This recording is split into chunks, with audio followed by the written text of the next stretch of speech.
Hello everyone, I'm Owama Koyana, the Student Vice President here at Redhill, and I'm joined by some of my fellow student exec members today, Imaan, Shyla and Nimsy, but I'm sure they'll introduce themselves. But today we are here with Podcast Party, and we've been given the topic today of should the youth stay in South Africa or should we study abroad? What kinds of things do we gain from going away, and what kinds of things do we get from staying in South Africa? So let me move on and start with Imaan. Hi everyone, my name is Imaan Bhana. I'm one of the matric students here at Redhill, and I do the International Baccalaureate, which is I think an interesting part of this conversation when in schools we are being prepped to go and study overseas, and whether when given opportunities like that we should take them or whether we should stay here in South Africa. Okay, hey everyone, I'm Shyla Meyers, the student body president, and an angle I'll be taking this discussion on is whether obviously we should be studying overseas or here in South Africa, and the opportunities the youth bring to develop South Africa as a whole. Hello everyone, my name is Nimsy Mbuthia and I was the previous vice head of the Student Representative Council. I think I'll bring an interesting aspect to this conversation because I've got two older sisters, and the one is studying in the States already, and the other was going to study in the UK. And so they have talked to me a lot about this process, and I'm currently debating whether I should go study overseas or not. Okay, perfect. So I think a main thing that we talk about amongst ourselves is what do we really gain from going overseas? I think we're all looking for like a different kind of experience, as well as the fact that there's some problems that we see ourselves in our own country. We're kind of trying to run away from those kinds of things. So what kinds of things do we really tend to gain from going overseas? So, okay, I'll start. I think one of the major things that you gain from going overseas is having a summer holiday. And I speak from looking at my sister, and she always makes use of her summer holidays. She is going into her senior year at UPenn, and she went to France for an exchange program. She's been to Vietnam. She's gotten practical work experience, but also been able to travel. And to me, looking at her, I'm so envious and I'm so jealous. And I also think that it is such a good opportunity to be able to have if you get the opportunity, and obviously if you're selected. So I think that is one of the very obvious pros. I also think, depending on your degree, being able to study in a country where the professors are maybe more reputable, I think that can also be a good advantage. So I think that in terms of like the academic side of studying abroad, currently the highest ranking universities are all abroad, either in the States or in the UK. And for many students, that is really attractive because for their long-term future plans. So if you want to be at the top of your field, in whatever field you're going into, you want to start off with the best qualification from the most reputable university you can go to. And I think that's what the first main motivating factor for people wanting to go study abroad is. I think, and like I said, in terms of your future plans for like career aspirations, etc., if you study in the country that you want to work in, it's often easier to find a job there than if you come in as a complete outsider with no degree from that specific country. And so I think for people wanting to study, wanting to live abroad and work abroad, studying abroad is that first stepping stone in the process. In terms of why people want to live abroad, I think this is an interesting part of the conversation, because I think if everyone wants to stay here, it would just be easier to study here in the first place. I think it's that idea that as students, there are more opportunities for us in international countries, better pay, more competitive work environments in terms of opportunities. And I think that's in terms of one of the biggest pros of studying overseas. I think from speaking to people and from my own experience, that would be it academically. I think, obviously, as Redhill students, we come from a privileged background, and I think that's also where this conversation stems from, is the fact that we have the opportunity to go overseas. But I think a motivating factor for some matrics is also it's a different lifestyle that you'll be experiencing, and it's a new experience that you can add and you can learn lessons from living independently in another country. I think that's what some students are striving for. But like I said, that obviously comes with privilege and the privilege of having that. And some people obviously don't have that. And that's an angle we also have to take into consideration. I wanted to sort of challenge your point, Imaan, when you mentioned how some of the top-ranking universities they're not in Africa. My older sister, is studying medicine, and she was originally going to go to the UK. And after very many conversations, she decided to stay. And some people say that it would have been better for you to go to the UK. The university is ranked higher than Wits. But at the same time, my sister's point of view on that was maybe the university is ranked higher, but in the South African medical system and in the work experience you're going to get, the sort of trauma and accident you're going to see, and the hands-on nature, it's a lot better than in some of the best or the top-ranked universities. And I also think going overseas to an international university, it's not as simple as if I go overseas, I'm going to get a job overseas. Oftentimes you'll find that people study overseas and then they can't find a job and they have to come back home. But I still think there is very much merit to what you're saying. I just think it can Absolutely depend on what degree you're looking at. I think the same thing with Nimsy is that the real question is there really a difference in the quality of education that we're receiving in South Africa and overseas? Because again, especially in the medical field, earlier I went to go visit UCT this year, and I was speaking to a student there, and he said that a lot of the time they get a lot of exchange students who come in from Europe, Portugal, Spain, and that kind of thing, and they come in and they talk about how they wish that they spent their whole university career in South Africa rather than spending it in Europe and only spending a semester in South Africa, because that kind of experience, they don't get the same kind of experience that they do where they come from. So is the level of education really different that we're getting? And also, again, on the work-life thing as well, going overseas, as much as it's very attractive, should we not also be looking to develop what we have here Absolutely. as well, so that we can kind of create those opportunities and build that kind of ground so that we can also have a better working place in South Africa as well? So on what you're saying about in terms of it, like the level of education, I have no doubt that the education we have here is of a really high quality. UCT, Stellenbosch, UP, really good, so many good universities here. I think, but my point, and maybe I didn't make this clear enough, what is trying to put across is that the highest ranked universities, not even in terms of the level of education, but in terms of what is being called and labeled the best institution to study this course and that course, are overseas. And that's why when you apply for a job, you become a competitive candidate when you studied at what is internationally considered the best varsity. But interestingly, what Owama said, and I think this is an interesting conversation to have, he said, in terms of students coming here, and is it really that much better on the other side? I think often people think the grass is greener on the other side.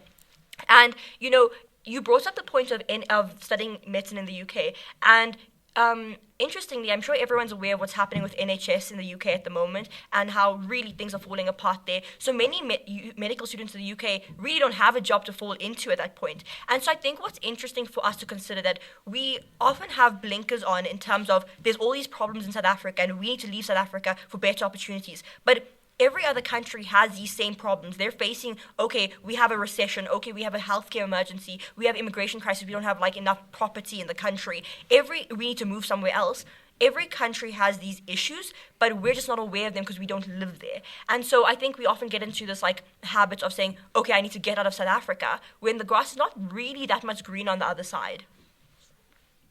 I think just to add on to Imaan's point, it's the fact that oftentimes, because our peers are all talking about going overseas, you think purely just based off that, I also think it's better for me.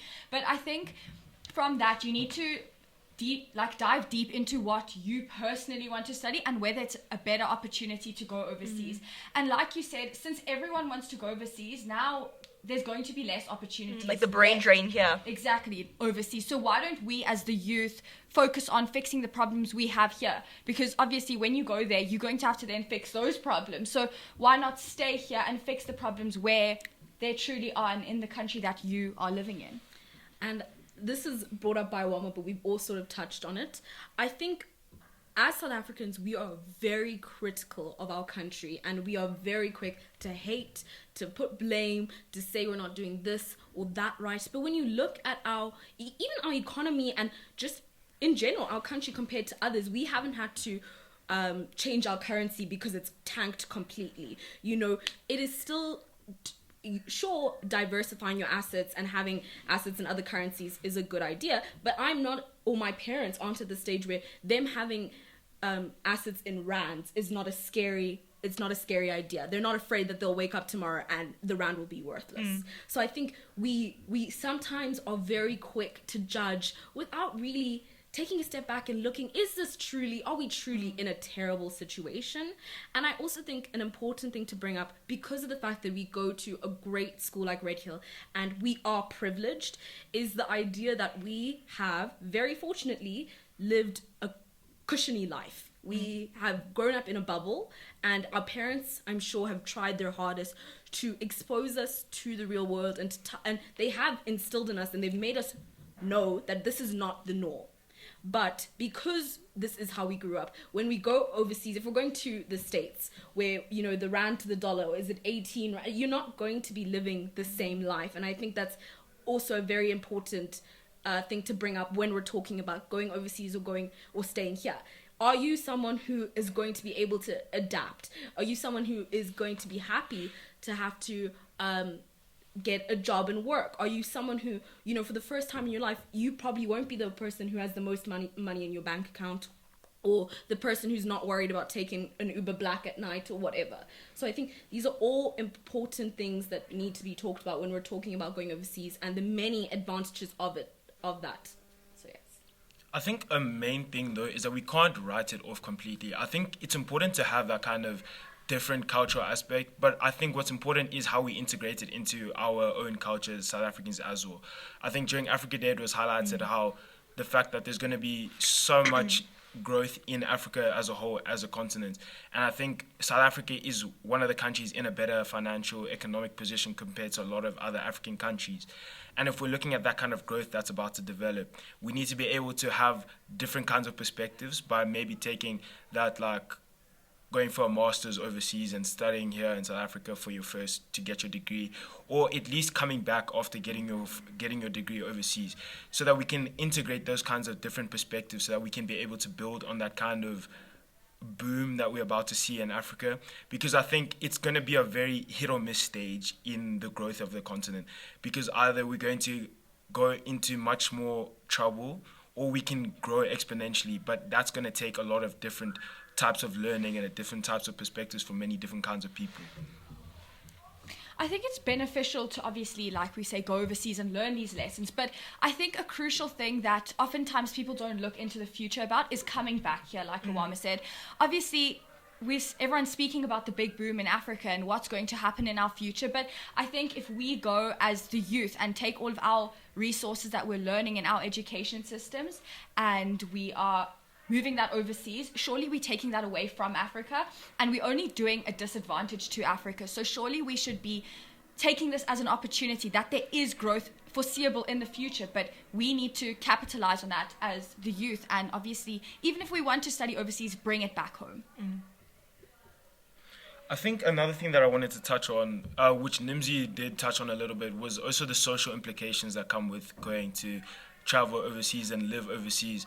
Like Nimsy said, we come from a place where in South Africa we are kind of in that upper echelon because we come from a place of privilege. But at the end of the day, we need to realize that when we go overseas, we're not going to be in that same place. And like Nimsy said, we live a sheltered life. We're not going to realize that there's different kinds of struggles that we need to see when we're there. How we're going to have to fend for ourselves. We rely on our parents a lot of the time. A lot of us have helpers at home. A lot of us get driven around. How are we going to be able to understand that kind of different lifestyle that we're going to have to live in a different place, in a completely different continent, away from our parents who have sheltered us for so long? I think to some extent, I think there's two sides to this. Like Owama said, it's very different, and he raised a good point about going and doing masters overseas, which I think for many people is really attractive because you ease your way out of the bubble that we've been in for most of our lives. But I think also, on the flip side of that, being completely out of your comfort zone is how you grow. And especially us being in this very cushy environment, like Owama said, most of us, like, we're driven around, things done for us, we like cooked for us, etc. I think going to an environment where now you are reliant on public transport, you cook for yourself, you are completely by yourself, you don't have your parents completely like supporting you at every turn, is good, because it's how you grow up, I think. And I think when you're put in that international environment where you really don't have, and I think, and the difference between, I think, because there's always that argument that, that'll always happen when you go to university. But I think it's different to when you're at University of Pretoria and you're just a train ride away from home and you can come home on the weekends and have mom do your laundry and things, versus when you're in Germany or the UK or the US and now you have to do your laundry by yourself, you're cooking for yourself, trying to stay on top of assignments, and you really have to learn how to become an adult. And so I think this looks more at personal growth and how you grow as a individual from a child and a teenager into an adult. And I think being taken out of that comfort zone can be really good. I think also this is an interesting thing in terms of lifestyle changes. The freedom that you feel when you, and I think you guys touched on this a little bit, Nimsy and Shyla, when you are in an international international university is a little bit more than we have here, just because walking around at night and things is more common there than it is here. And I think that is something that, in terms of the benefits of studying overseas from a social perspective, people enjoy that. The safety aspect is a little bit more reinforced than it is here. However, to play devil's advocate, that is also changing overseas as we speak. No, I'm really happy that when you responding to Owama's comment, you did speak about the positives of this, because I was thinking of what I said and I said, oh, maybe I'm being a bit too negative. Yeah. But yes, it's hard. It will be hard, I'm sure, if you go overseas and it's a new experience. You don't have your safety net with you. But I also think it's a great challenge. And for me personally, it's one of the things that really does attract me about going overseas. I want to be in a new environment. I've been at Redhill since KG1, and I know if I go to UCT, which is where I would like to go if I stay here, I'll be around similar people at first before I make new friends, obviously, because I know a lot of my peers from this school and from, St. Mary's and St. Stephen's also want to go there. And I think oftentimes when you are given the opportunity of choosing comfort and of choosing, what you're familiar with and what you're going to choose that. And if you go internationally, you can't choose that. You're in a new environment entirely, and as much as it is a bit scary, I love the idea of that. And so I think with every good thing, there are some negatives, and I wouldn't even say having to deal with the social implications are negatives. I just think it's a new challenge, and I hope that whoever goes overseas, they can take that challenge with stride and they can really go for it. I think it's a good thing. I think, Nims, I just wanted to ask, so obviously your sister's been there for a while now. What kinds of, in terms of her social life, kinds of challenges has she experienced there? Obviously coming from a closer perspective on your end. So I wouldn't necessarily know if I'd call this a challenge, but what my sister has definitely said is that there seems to sort of be a kind of divide between the international students and the US citizens who, the students who go. And so she has made such a good network of friends and, mentors that she can contact, but a lot of them are international students. She's part of the African Association, and because I am South African and Kenyan, she's been adopted by the Kenyan Association. And so she's grown a lot in that aspect, but she obviously, new place, it is a bit hard when you're trying to relate to someone who you did not go through the same experience with. And for international students, I think there seems to be a bit more commonality there for her to relate to with than US students, and that also comes from the fact that she did IB, the International Baccalaureate. So like Imaan is doing, it's international, it's you can talk about your struggles together. Trauma bond. Yes. And so I think she has struggled, but there has been a lot of networking and friends that she's found from this. I think if I could add to what Nimsy said, possibly that could not be seen as a struggle in one light, because obviously now you're interacting with people that are from a completely different environment to what you used to. So surely that's posing a new lesson for you to learn now that you're moving overseas. Obviously now you're going to learn about what new people are experiencing, and I think that is an important lesson that you can learn. And also, like we were saying, obviously it's difficult moving into a completely new environment. You don't really know the people, but I think that's an important lesson you have to learn, because going into the workforce, you're not going to know the people that you're surrounded by, and I think it's important to know how to adapt to different and change in environments. But I think when straight out of high school, some people personally feel like they're not ready to make that big change, and I think that's where the shift comes in of staying here in South Africa or moving overseas. So Nims, I know we've slightly shifted away from this area of the conversation, but you said something interesting that brought my attention to it. You spoke about how there's a divide between international students and like US citizens, and how your sisters like resonate more with the international students. So I have a friend and she's currently studying at Oxford. And so the reason why I mentioned is because obviously I was speaking about reputable universities, and that is one of, if not the most reputable. And she was telling me that from her entire like cohort, almost, I think there's only like 10 British citizens there. Everyone else is international. And so what this makes me think about is the fact that they're not all South African. It's not a bunch of South African students trying to leave South Africa and get better opportunities overseas. It's from a wide, diverse pool of international students. So what I'm trying to get to here is that, and this goes back to my point of people thinking that the grass is greener on the other side, there are so many other nationalities at these universities, because so many other countries and students in these countries are thinking, oh no, there's better opportunities elsewhere, and they're leaving their own countries. And so at times when we think, oh no, it's the problem, it's South Africa's problem, I can't stay in South Africa, think about the fact that many other people are thinking the same thing. They're thinking there's an issue in their country which chances are you'd be happy to go and study in, and they're going somewhere else. The same way Owama said that international students come here and they're like, oh my god, this is incredible, I want to study here my whole life. So, and then what this brings me to is an interesting split. I think there's benefits for South Africa, and then there's benefits for you as an individual. And studying abroad and studying here aid in working to those two categories in different ways. And I think that's what we've been getting to at this, like in our conversation. We've spoken about how it benefits you as a person in your growth, but also how the benefits to Africa as a country and preventing the brain drain from happening. One thing I also wanted to look back on is, in terms of when we're looking at different countries, especially when you're looking at studying in different countries, the qualifications for work become very sticky as well. Because when we look at, I know, because I want to move into a financial field, when we're looking at something like chartered accountancy in South Africa, it carries so much more weight. Then being a chartered accountant carries so much more weight than it does in America. And that kind of thing is, are the jobs that we want here and the qualifications that we get here going to affect us if we want to live abroad, even after studying in South Africa, or if we study overseas and we want to come back? Will it affect ourselves getting jobs when we come back to South Africa? I know I want to study law.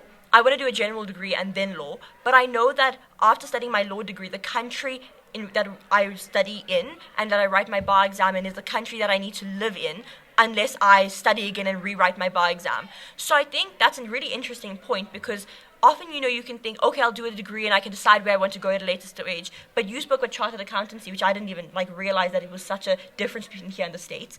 It's interesting that there's certain careers that box you in to where you can and cannot study. The same way with Nimsy and her sister speaking about how medicine, it's actually more beneficial to study here than overseas. And so I think the conclusion that this comes to is, depending on what course you want to study, the place you want to study in should change. Yeah. No, I think we got a lot of different outlooks out of that, and I think it's a very good discussion that we should continue having. It's something that we're all going to look into as soon as we finish, and of course, we all have people that we're going to talk to outside of school and the younger grades as well that we can give our kind of insight to. But I think thank you guys so much for this conversation. I think it was really great. Thank you guys here at Podcast Party. We really enjoyed this opportunity so much. Thank you for having us. Thank you.